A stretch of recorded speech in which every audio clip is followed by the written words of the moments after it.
के तीर जब जिगर के पार हो जाला तो बढ़िया से बढ़िया लोग बीमार हो जाला।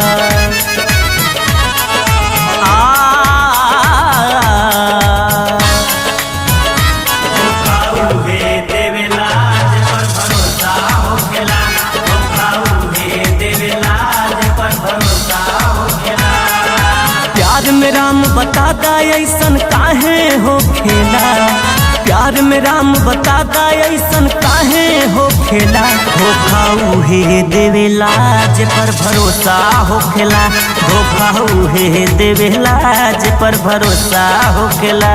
धोखा उहे देवेला जे पर भरोसा हो खेला, धोखा उहे देवेला जे पर भरोसा हो खेला। धोखा उहे देवेला जे पर भरोसा हो खेला, धोखा उहे देवेला जे पर भरोसा हो खेला।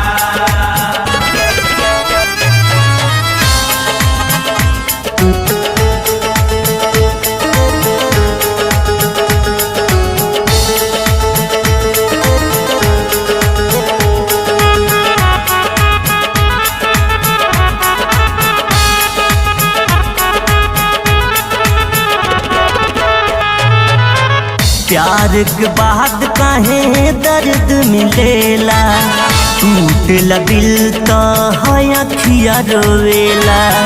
उचल गईली बर्बाद कके, उचल गईली बर्बाद कके, हम जियतनी उनके याद कके, उनका खुशी के दुआ मांगतनी रब से फरियाद कके। प्यार के बाद काहे दर्द मिलेला, टूटला दिल तो है अखिया रोवेला। टूटला दिल तो है अखिया रोवेला, टूटला दिल तो है अखिया रोवेला।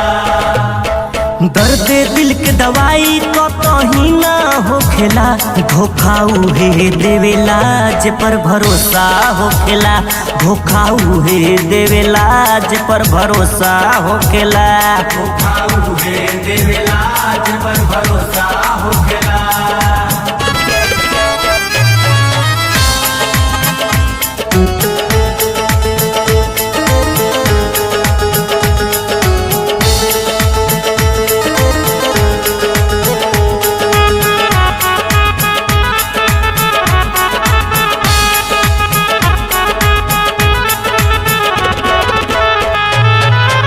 कदी कुछ ऐसन राम जी कहिले, केहू के केहू से धोखा न मिले।